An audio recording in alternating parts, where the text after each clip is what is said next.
Welcome in Sandeep sir easy maths.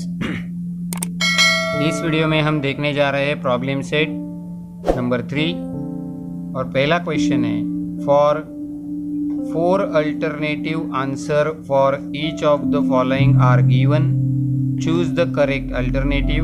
और पहला question आपको दिया है वहाँ पे 2 circles of radii 5.5 and 3.3 centimeter respectively touch each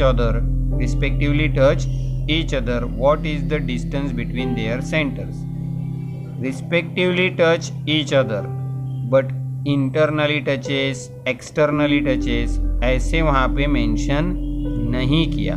तो आपको यहाँ पर दोनों देखने होंगे, internally touches, externally touches. When externally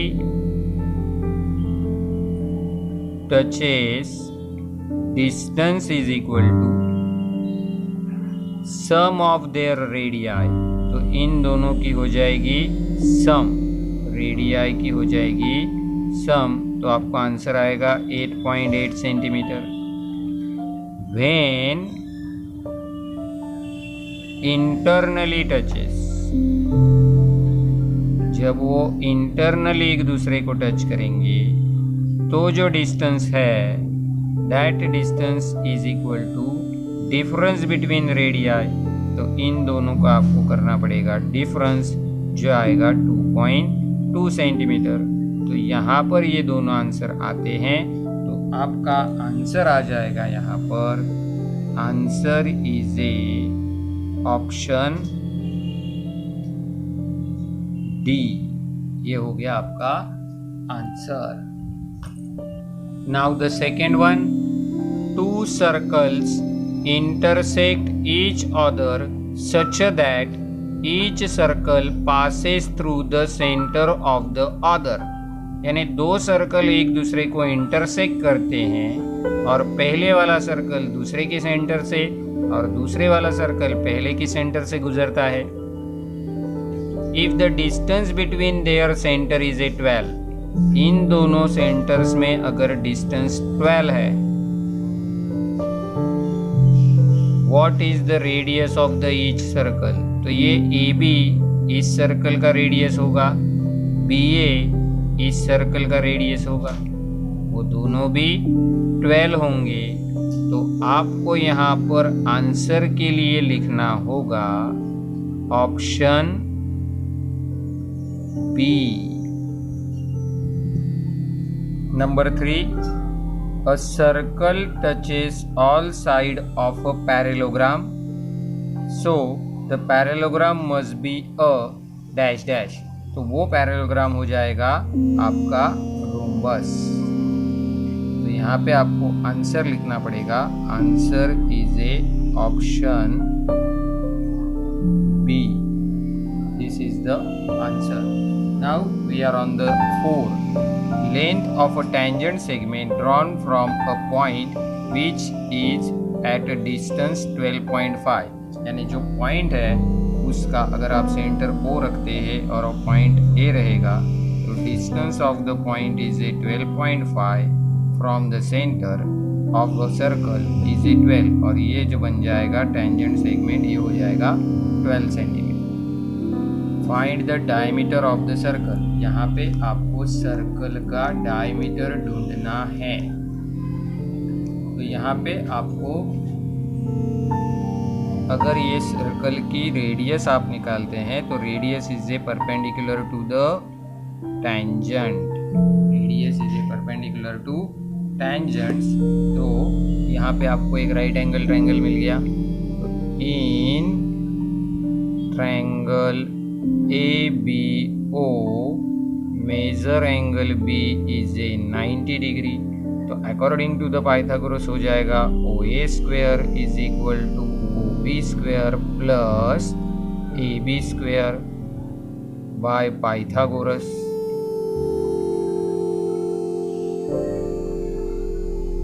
तो यहाँ पर आप वैल्यू सब्स्टिट्यूट करेंगे, वैल्यू यहाँ पे आ जाएगी 12.5 स्क्वायर। वो भी आपके पास नहीं है और ए बी आ जाएगा 12 स्क्वायर।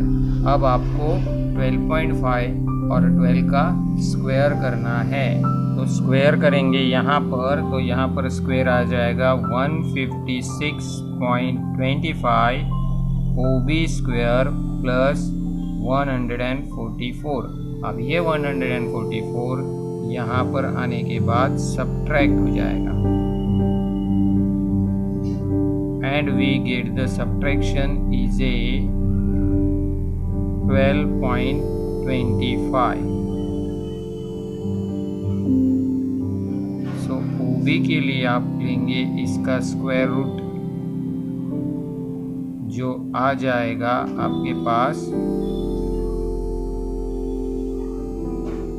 3.5। ठीक है, तो ये OB हो गया आपका रेडियस। आपको चाहिए डायमीटर, तो diameter is a 2 into OB, 2 into 3.5 we get 7.0 means 7। तो यहाँ पर है वो 7। तो आंसर के लिए आपको यहाँ पर लिखना पड़ेगा option 7। Answer is a option C. 7 कहाँ पर है? सी पर है। ठीक है, number 5, if 2 circles touches externally how many common tangent of them can be drawn. तो यहाँ पर ये 2 सर्कल एक दूसरे को एक्सटर्नली टचेस करते हैं। ये हो गया पहला कॉमन टेंजेंट, ये हो गया दूसरा, और ये हो गया तीसरा। Option C is a our answer. Answer is a option C. We can draw 3 common tangent. Number 6, angle ACB is inscribed in arc ACB of a circle with a center O। तो यहाँ पे centre O वाला जो आपके पास एक circle है, इस circle में ACB आर्क के अंदर ये एंगल ACB इंस्क्राइब्ड हुआ है, जिसका मेजर है 65। Find the arc ACB। ये आर्क ACB आपको ढूंढना है।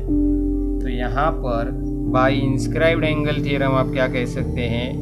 Major angle ACB is a half of measure of its intercepted arc AB।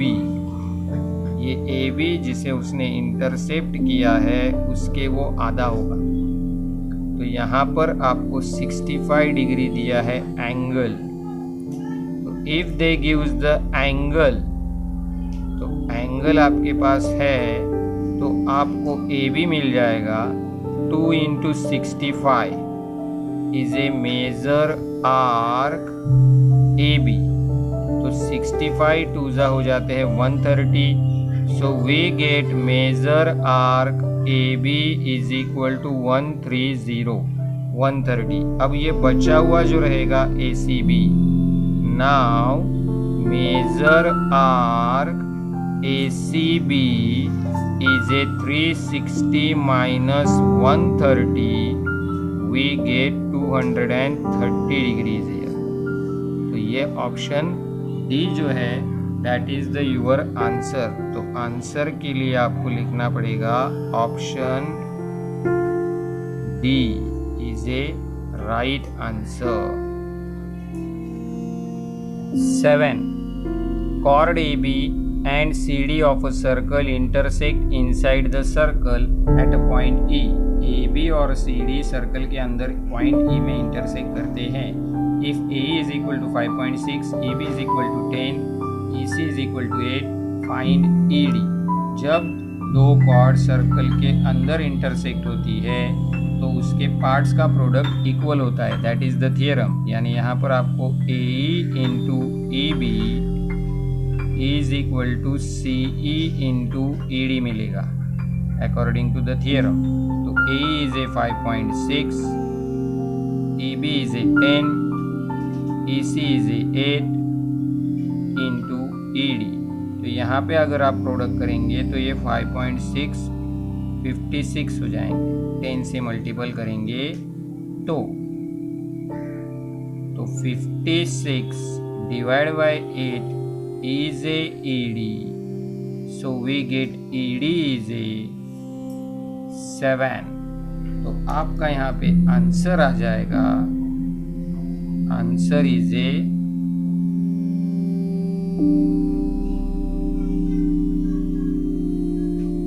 आपका आंसर यहाँ आ जाएगा option A, option A.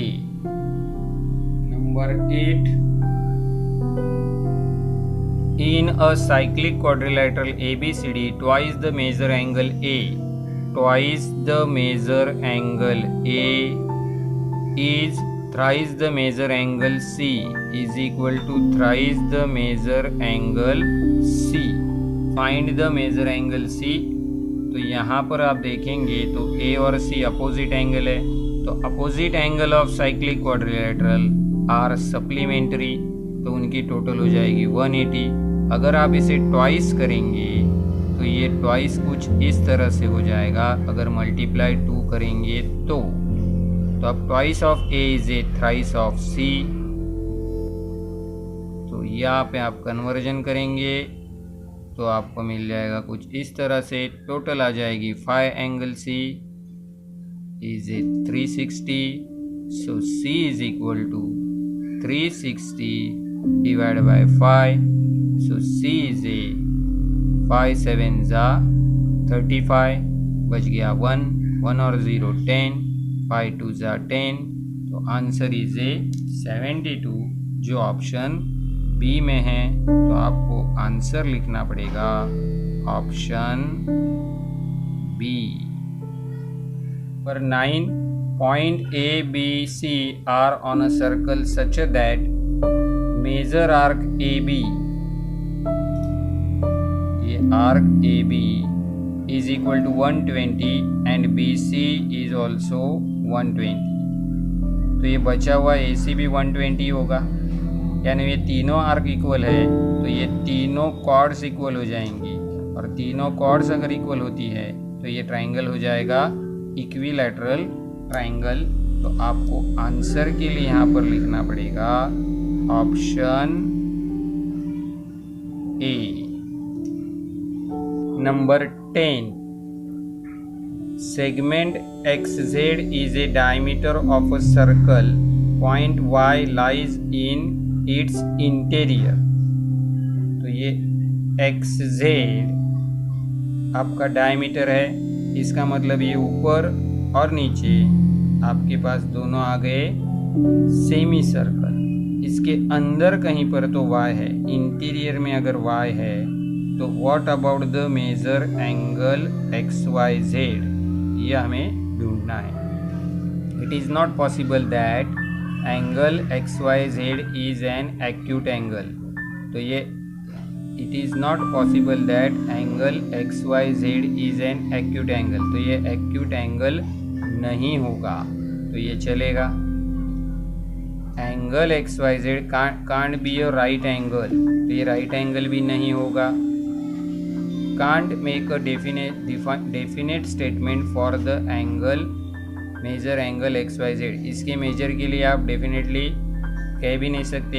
And angle XYZ is N obtuse angle, तो ये तो ऑब्ट्यूस होना ही होना है। तो यहाँ पे आपको आंसर लिखना पड़ेगा all. Answer is a option D.